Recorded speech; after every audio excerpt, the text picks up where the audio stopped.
We're going to talk about the four main quotes that people misrepresent when they talk about Charlie Kirk and trying to justify the violence that happened to him and his family. I'm going to try and speed through these guys in about 3 minutes because I don't think you should be subjected to stupid opinions from dumb people. Charlie Kirk opposes transgender rights.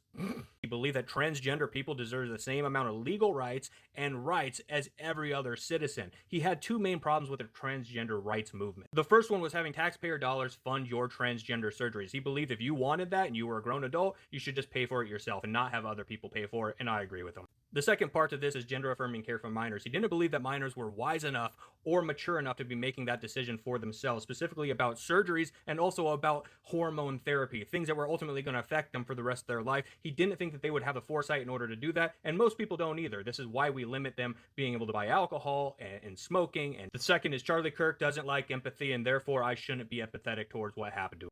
If you believe that, you have a brain of a potato. Empathy is a nonsense word. It is a modern term. He said that he liked the word sympathy much better. Empathy implies that you know what somebody else is going through. And Charlie Kirk said there's no way that anybody could know exactly what you're going through. So sympathy was a more nuanced way of trying to express care for people. And I agree with that.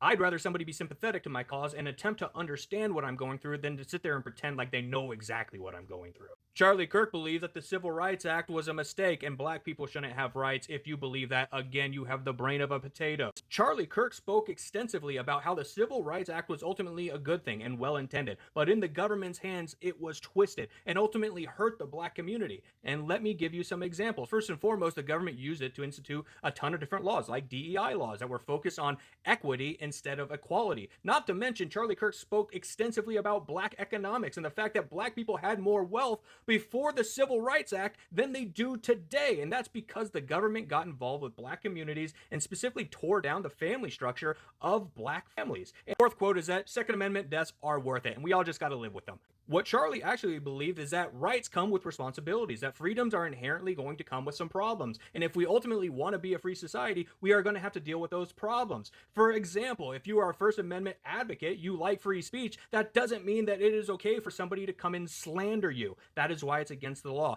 just as gun violence is against the law. Unfortunately, slander is a byproduct of free speech. It shouldn't be accepted, but ultimately we do have to deal with it if we want freedom of speech. And listen, if somebody's trying to reduce your opinion to a one-liner, they're ultimately trying to be bad faith. They're trying to label you as cruel or radical in order to justify the things that happen to you. This is why very slow, dumb potatoes try to do this stuff. And you guys have twisted some of those viewpoints in order to try and fit your narrative so that you can just blindly hate somebody and require violence in order to silence them.